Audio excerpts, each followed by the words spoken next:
The German machine gunners couldn't stop laughing. This lone American soldier was stumbling out of the tree line with his hands up, waving a dirty white cloth like some kind of joke.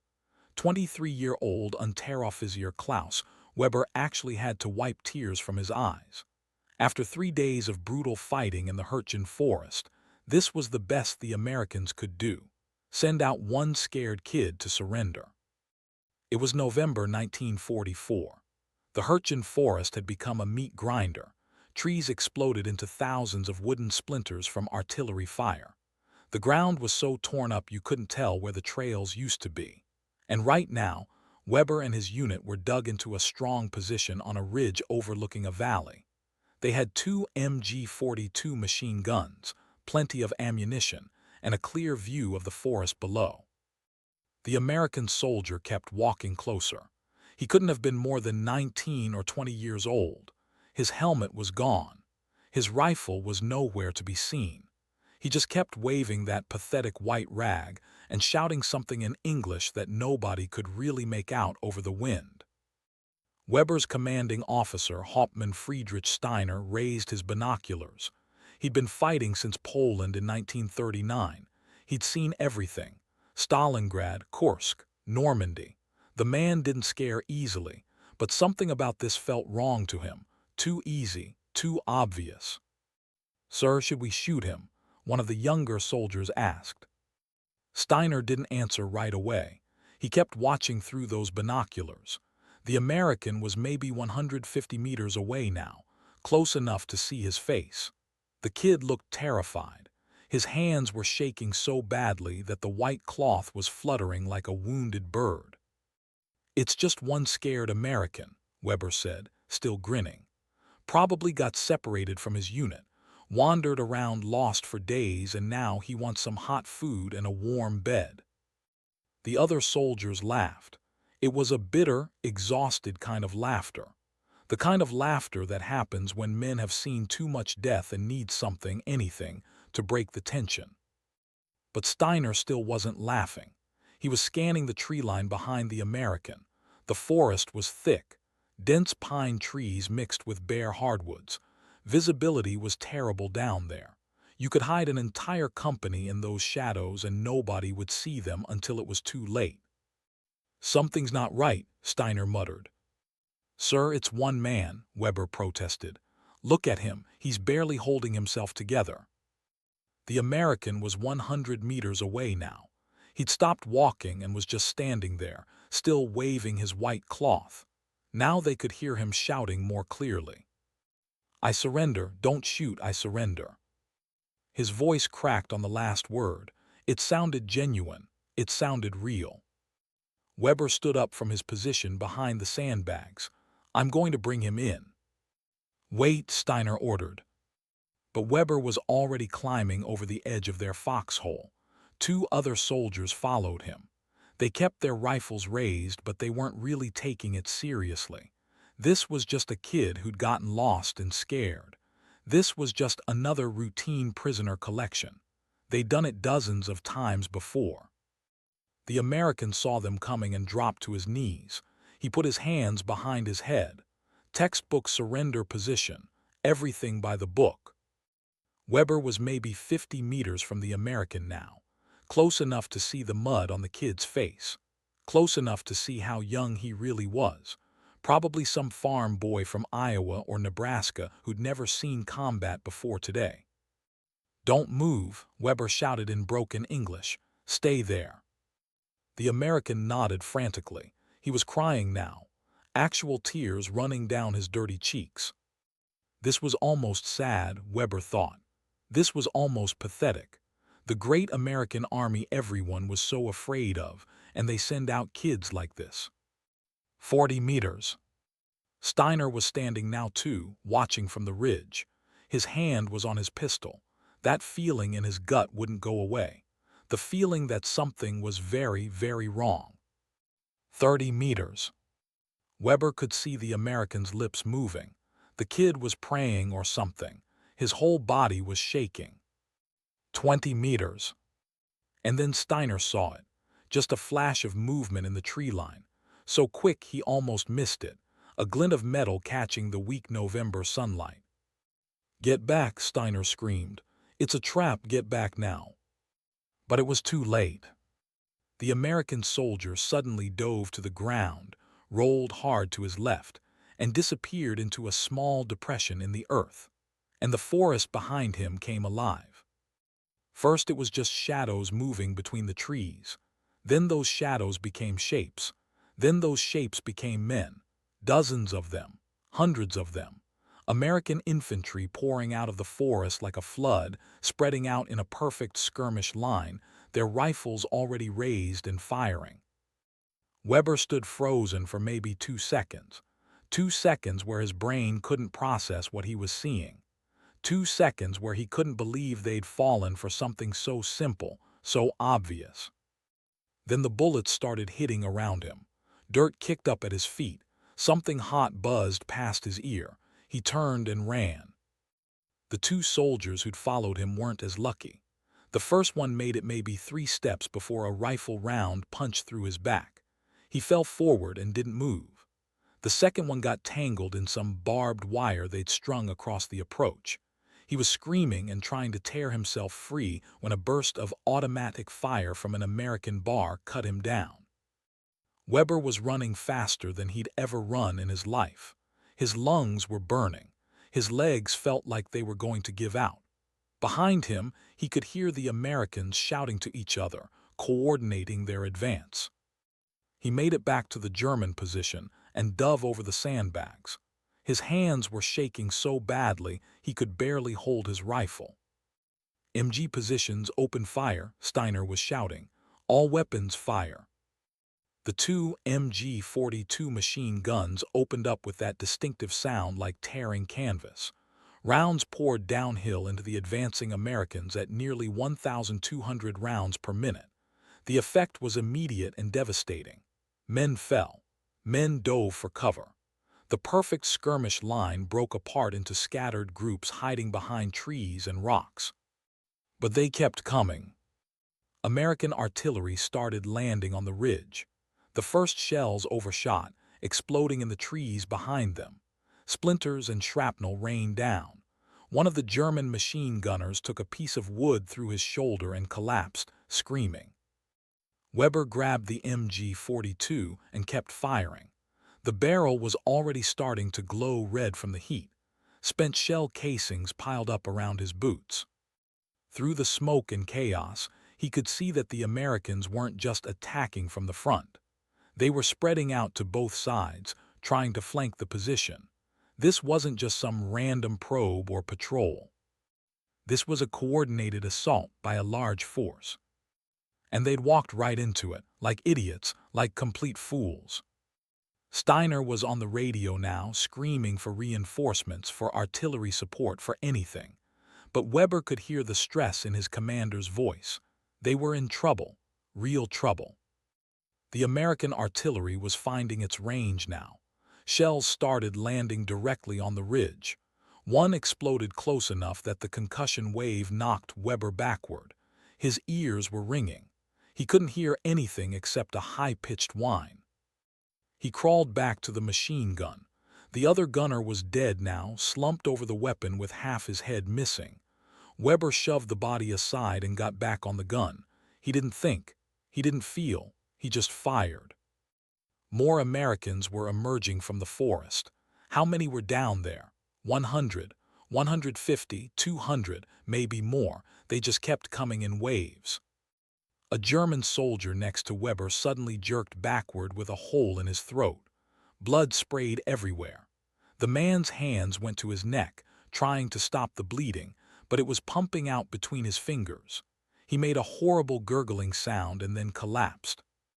The flanking groups of Americans were getting closer to both sides of the position now. Weber could see them moving between the trees, working their way up the slopes. If they got around behind the German position, it was over. Everyone would be cut off and killed or captured. "Fall back," Steiner was shouting now. "Fighting withdrawal, fall back to the secondary position." The German soldiers started pulling back, firing as they moved. It was chaos. Pure chaos. Some men ran, some men stayed and fought. Some men just froze and got shot. Weber grabbed as much ammunition as he could carry and ran. The secondary position was supposed to be 200 meters back, deeper in the forest, with prepared defenses. If they could make it there, maybe they could hold. Maybe. American rifle fire was snapping through the air all around him. Trees were getting chewed up by bullets. The artillery was still falling, random and terrible. Weber saw a shell land directly on top of two German soldiers who were running together. They just disappeared in a flash of fire and smoke. When the smoke cleared, there was nothing left but a crater. He made it to the secondary position and dove into a foxhole. His lungs were on fire. His heart felt like it was going to explode out of his chest. He looked around and started counting how many men had made it back. 17. Out of the 44 men who'd been in the forward position, only 17 had made it back, and several of those were wounded. Steiner came sliding into the command foxhole, his face black with powder smoke. He was bleeding from a cut on his forehead, but seemed not to notice. "Status," he barked at his remaining squad leaders. "First squad 4 men, one reported. Second squad 5 men, another said. Third squad is gone, sir, all dead or captured." Steiner closed his eyes for just a moment. Then he opened them and got back on the radio. "This is Kampfgruppe Steiner requesting immediate reinforcement and artillery support. We are under heavy attack by estimated battalion-strength American force. Our forward position has been overrun. Holding at secondary defensive line, but situation is critical. I repeat, critical. Over." The radio crackled. Then a voice came back, calm and professional in a way that seemed completely disconnected from the hell they were living through. "Kampfgruppe Steiner, reinforcements are not available at this time. You are ordered to hold your position until further notice. Artillery support has been requested but no time estimate available. Good luck. Out." No reinforcements, no artillery, just hold and die. Steiner looked at his remaining men. They looked back at him. Everyone knew what that meant. "We hold," Steiner said simply. "We hold as long as we can, make every shot count, conserve ammunition, watch your fields of fire." Weber set up his MG-42 in a new position with good visibility down the slope. He could see the Americans organizing themselves in the captured forward position. They were setting up their own machine guns, bringing up mortars, getting ready for the next push. And then Weber saw him, that American soldier who'd walked out of the forest with the white cloth, the one who'd pretended to surrender. He was standing up there with the other Americans, pointing out German positions, helping direct their fire. It hadn't been a scared kid who got lost. It had been bait, perfect bait, and they'd taken it. Weber felt anger building in his chest, not at the American, at himself, at his own stupid arrogance and assumptions. They'd been fighting this war for 5 years. They should have known better. They should have been smarter. The American attack resumed about 20 minutes later. This time they'd learned from the first assault. They used smoke grenades to cover their advance. They moved in smaller groups, harder to target. They concentrated their fire on specific German positions, suppressing them while other groups advanced. It was textbook infantry tactics, simple, effective, brutal. The German position started taking casualties again almost immediately. The Americans had brought up their own machine guns and were pouring fire into the German foxholes. Mortars started dropping all around them. The sound was constant now, just an endless roar of gunfire and explosions. A mortar round landed directly in a foxhole 10 meters from Weber. When the smoke cleared, there was nothing left but red paste and torn uniforms. Another soldier tried to make a run for better cover and got cut down by American rifle fire before he made it 5 steps. The surviving Germans were firing back as fast as they could, but they were outnumbered at least 10 to 1. For every American who fell, there were 2 more to take his place. But every German who fell was just gone. No replacements, No reinforcements. Weber's machine gun barrel was so hot now that he had to change it. His hands were blistering from the heat even through his gloves. He slammed a new barrel into place and kept firing. The Americans were 50 meters away now, then 40, then 30. Steiner was still on the radio, still requesting support, still getting nothing back except acknowledgement and promises that help was coming. But everyone knew help wasn't coming. Not in time. 25 meters. Weber could see individual American faces now. Young guys, most of them, about the same age as the German soldiers they were killing. All of them looked scared and determined in equal measure. 20 meters. Fix bayonets, Steiner shouted. The remaining German soldiers pulled out their bayonets and attached them to their rifles. This was it, the final moment. When the Americans got close enough, it was going to be hand-to-hand fighting. Brutal, personal, terrible. 15 meters. And then something changed. Weber heard a sound that made his heart jump, a whistling sound, a screaming sound, getting louder and louder. German artillery, finally. The shells started landing among the attacking Americans. The effect was immediate. The advance stopped. Men dove for cover. The organized attack dissolved into chaos as soldiers tried to find protection from the falling steel. The German artillery observer must have been watching from somewhere nearby because the fire was accurate. Shells walked right through the American positions, tearing apart their attack formations. Counterattack, Steiner screamed. Now before they reorganize.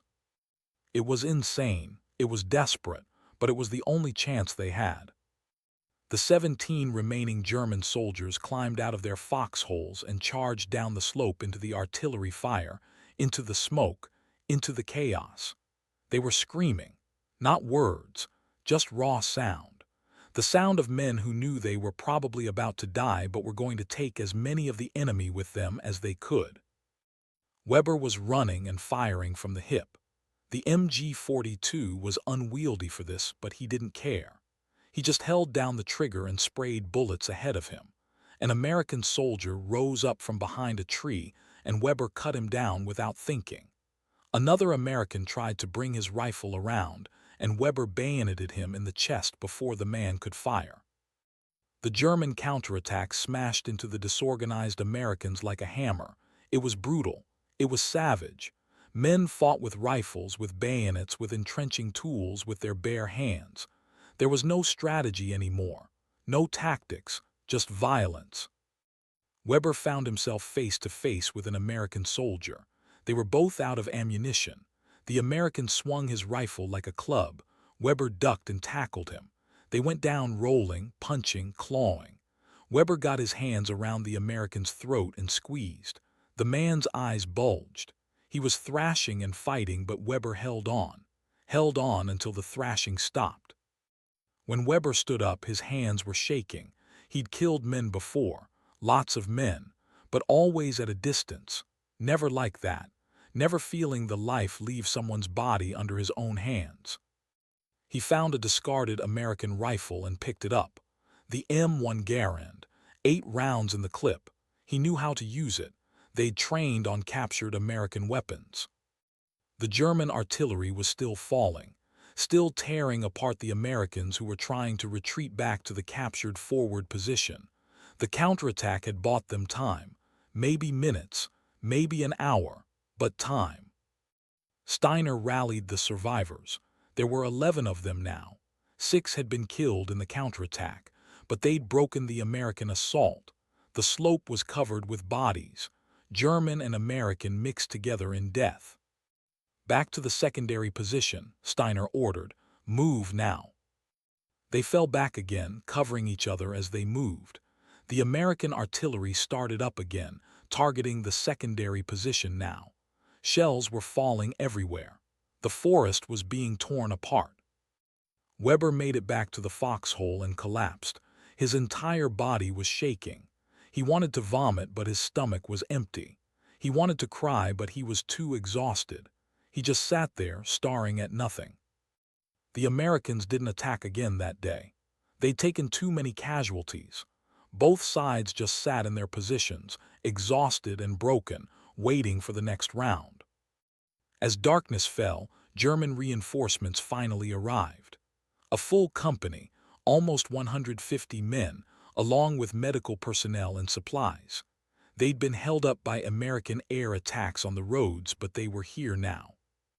Steiner made his report to the company commander, a young captain who looked like he'd just come from a staff position. Everything about him was clean and pressed and utterly disconnected from the reality of what had just happened here. "How many casualties?" the captain asked, looking at his clipboard. 33 killed, 6 wounded out of 44 men, Steiner said flatly. The captain looked up from his clipboard. 75% casualties. How is that possible? "They used a surrender decoy to draw us out," Steiner explained. "One man with a white flag. We thought he was a deserter. He led us into an ambush by at least 200 American infantry with artillery support." The captain was quiet for a moment. Then he said something that made Weber want to punch him in his clean, ignorant face. "You should have been more careful, Hauptmann. That's a basic mistake." Steiner didn't say anything. He just stared at the captain with dead eyes. Later that night, Weber sat in a new foxhole with the other survivors. Nobody was talking. What was there to say? They'd been tricked. They'd laughed at what they thought was a pathetic American surrender gesture, and it had gotten 33 of their friends killed. One of the new soldiers, fresh from training, asked Weber what had happened. Weber just shook his head. "We got stupid," he said finally. "We assumed. We thought we were smarter than them. We thought they were just scared kids who didn't know what they were doing." "But they are just kids, aren't they?" the new soldier asked. "Most of them." Weber thought about that American soldier with the white cloth, the one who'd walked out of the forest looking terrified, crying, hands shaking. Perfect acting, perfect bait. That took courage. That took planning. That took someone who knew exactly what they were doing. "Yeah, they're kids," Weber said, "but so are we. And this is a war. There's no such thing as stupid kids in a war, just dead ones and smart ones. And today we were almost the dead ones." The new soldier didn't seem to know what to say to that. He just nodded and went back to cleaning his rifle. Weber pulled out a cigarette and lit it with shaking hands. He thought about all the jokes they'd made, all the laughing, how pathetic that American had looked with his white cloth and his shaking hands. 200 Americans had emerged from that forest, maybe more, a perfectly executed ambush using a surrender decoy, simple, effective, deadly. They'd mocked his pathetic surrender gesture, right up until it killed 33 of them and wounded 6 more. Sometimes the joke's on you, and in war that joke ends with a body count. Subscribe for more untold stories from World War II.